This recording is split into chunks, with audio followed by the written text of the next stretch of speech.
3, 2, 1. You ready? You're listening to the Real Pineapple Podcast Network.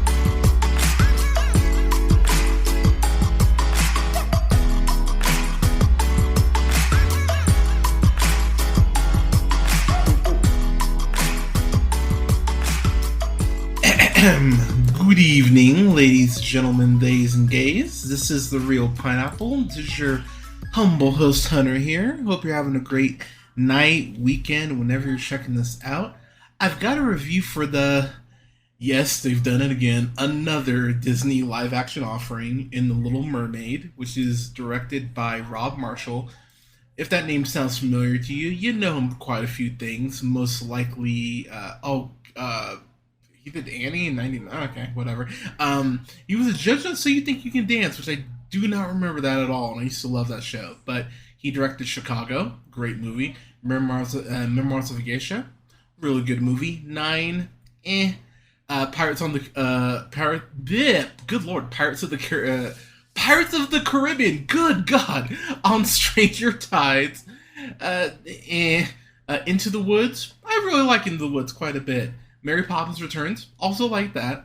So, he's had a pretty damn good track record. This is also written by David McGee. David McGee wrote Finding Neverland, Mrs. Pettigrew Lives for a Day, Life of Pi, the aforementioned Mary Poppins Returns, A Man Called Otto, and now The Little Mermaid. So, another really good track record. If you haven't seen Finding Neverland, by the way, I highly recommend. That's a great freaking movie. But, okay, so going into this, we know the game. This is Disney once again going, why would we come up with new ideas when we could go ahead and just remake our old animated shit in live action? And The Little Mermaid, for the original, I will be fully transparent. I didn't watch the original before I went ahead and watched this, because I wanted to be fair and give this its own chance to breathe and be its own thing. And so I was like, let's go in cold. Let's give this a chance. And we have to talk about Halley Bailey, who plays Ariel. That young woman is special. I'm just going to get that out of the way now. She was on, from Grownish, That's My Jam. She was on American Idol earlier this year. But this is really her coming out party, and I have to give this young woman so much credit. Holy freaking crap. Anytime she's on screen, I was sitting there going, wow, she is nailing this.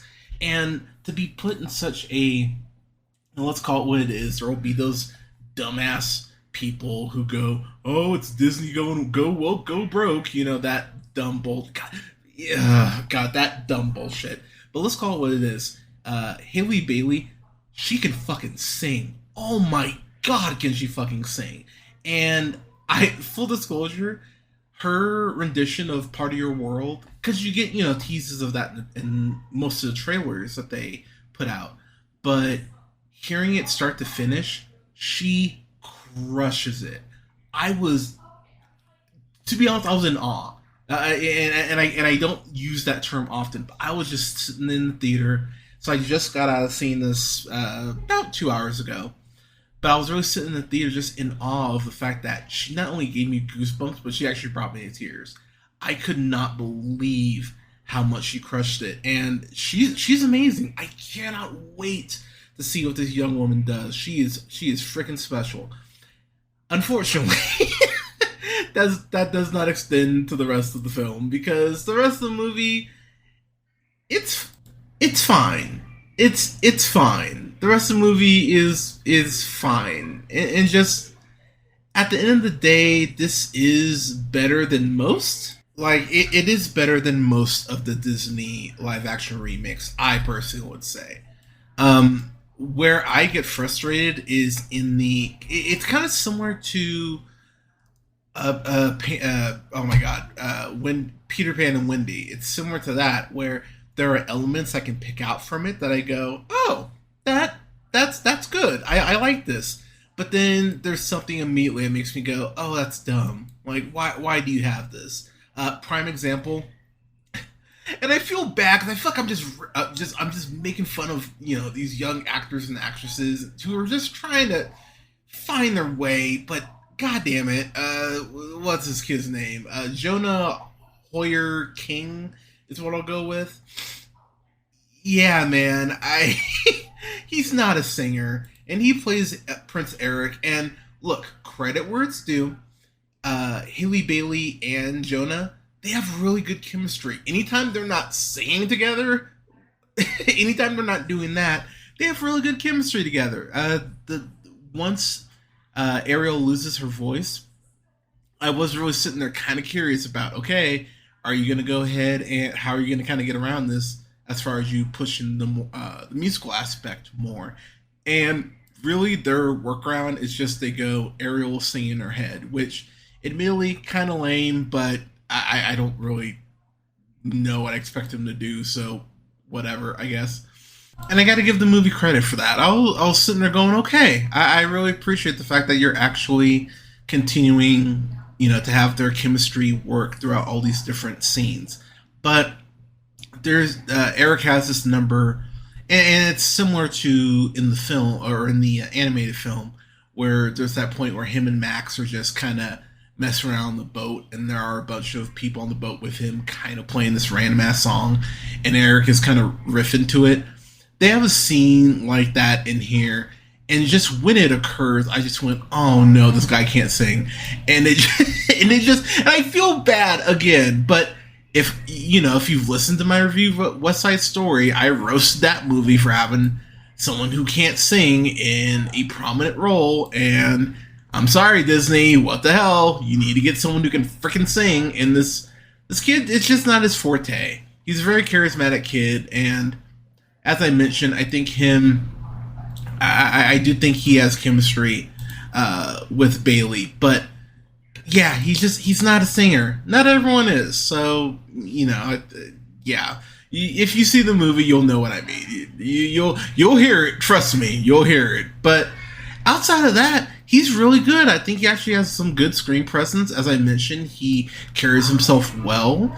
And I don't know. I really like their relationship. I like the way it's portrayed, and I was pleasantly surprised on that aspect of the film. I got to give the movie some credit for that. So, getting to other elements, Melissa McCarthy, if you've listened to the podcast, you know I have a very conflicting relationship with Melissa McCarthy. For every Can You Ever Forgive Me, which if you have not seen that movie is fucking amazing, and St. Vincent, and oh god, I know I'm forgetting other stuff that she's done. Bridesmaids is fine. It's not as great as some people say it is, but Bridesmaids is fun in parts. But when I think about just off the top of my head, Tammy, Ghostbusters, The Boss, Identity Thief, Life of the Party, just like, geez, Thunder Force, god damn, like, Melissa McCarthy has done so much bullshit that I just want to scream into the void and go, I know you're talented, why do you keep doing this bullshit? Like, you're better than this, or at least you should be. She's the female Adam Sandler at points, or I just want to just shake her and go, stop doing bullshit. You can turn down a check. I promise. It's okay. You will not starve. It's fine. Just turn down a check, for the love of God. But seeing her as Ursula in this, she might have. So part of Your World is my favorite song rendition in this movie.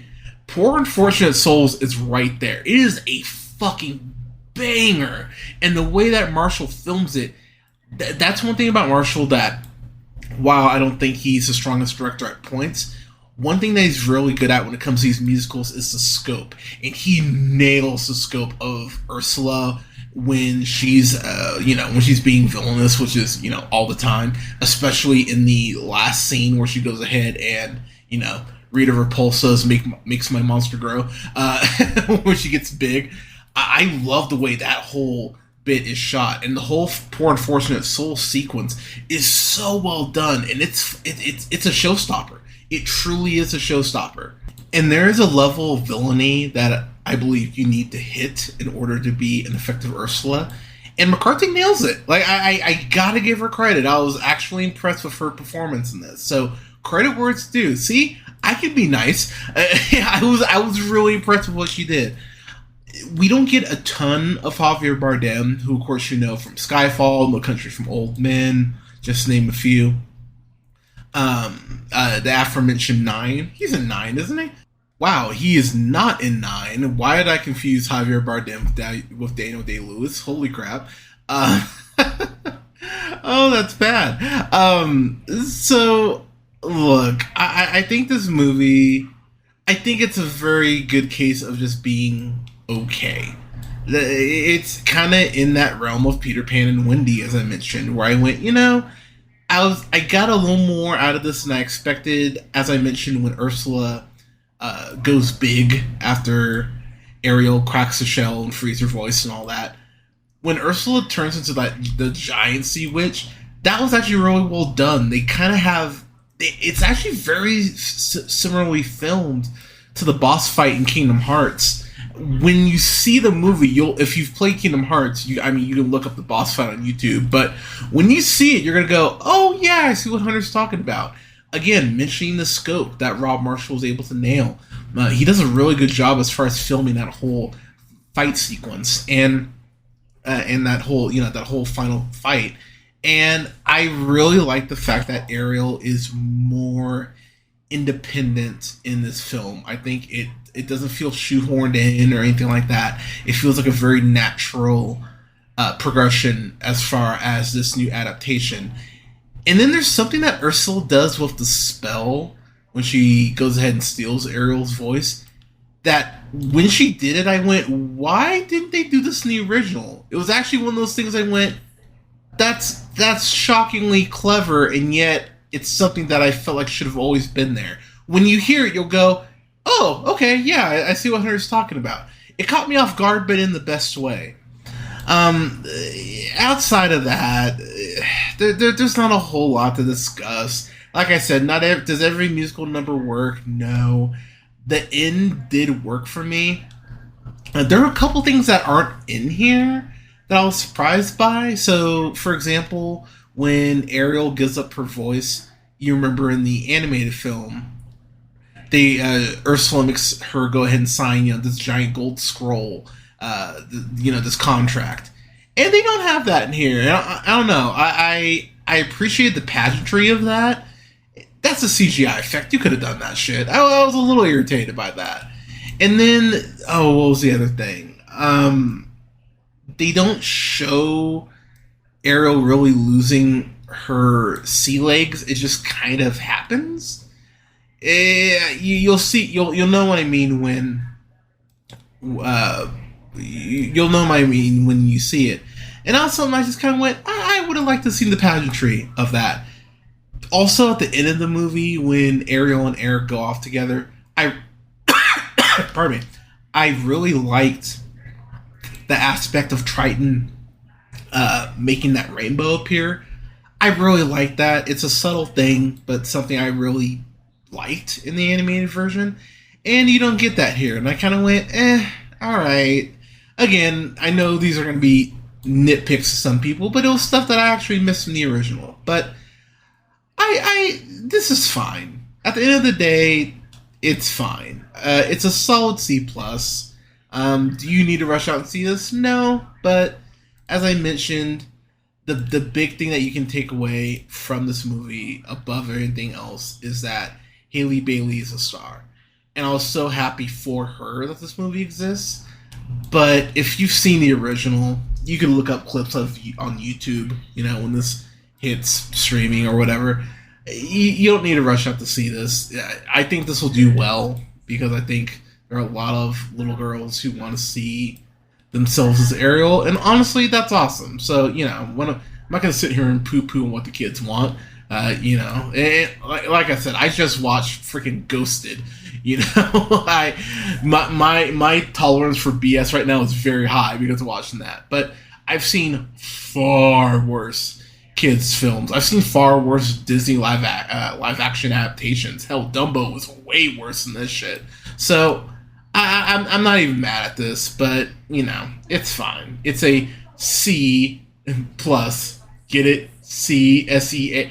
Anyways, but It's fine for what it is, and like I said, incredible Ariel performance. I thought McCarthy did a great job, but yeah, it's fine. It is what it is. But everyone, Little Mermaid remake. Have you seen it? What did you think of it? Let us know in the comments. You can follow yours truly on the Twitter at JHunterRealPineapple. Don't forget to like us on Facebook at The Real Pineapple and Real Pineapple Games. You can follow us. Don't forget to like, share, subscribe. Go ahead and rate us 5 stars. That helps the podcast out a lot. You can find us on SoundCloud, Apple, Google Podcasts, Podbean, Stitcher, iHeartRadio, Spotify, Amazon Music, TuneUp, and Samsung Podcasts, to name a few, at The Real Pineapple. You can go ahead and follow us on Linktree as well at linktr.ee/jhunterrealpineapple. You can find all of our information, all of our sites and everything there. You can follow yours truly on Instagram at jhunterrealpineapple. You can follow me on TikTok at Black Shazam, and you can follow me on at Black Shazam 775 on TikTok, and you can follow me on Letterboxd at Black Shazam. Yeah, everyone, thank you so much for listening. We have a lot of reviews coming up here soon, including a re-review of Spider-Man to the Spider-Verse. I'm real excited to rewatch that before Across the Spider-Verse next week. And it's my birthday coming up. So June is my birth month, so we're going to have several reviews dropping for stuff that I just want to watch and haven't reviewed yet on the channel proper. So I'll have some special guests on to just talk about some movies, and I'm real excited to bring some unexpected stuff to y'all. But everyone, thank you so much for listening. Stay safe out there. Take care of each other, and we'll talk to you soon.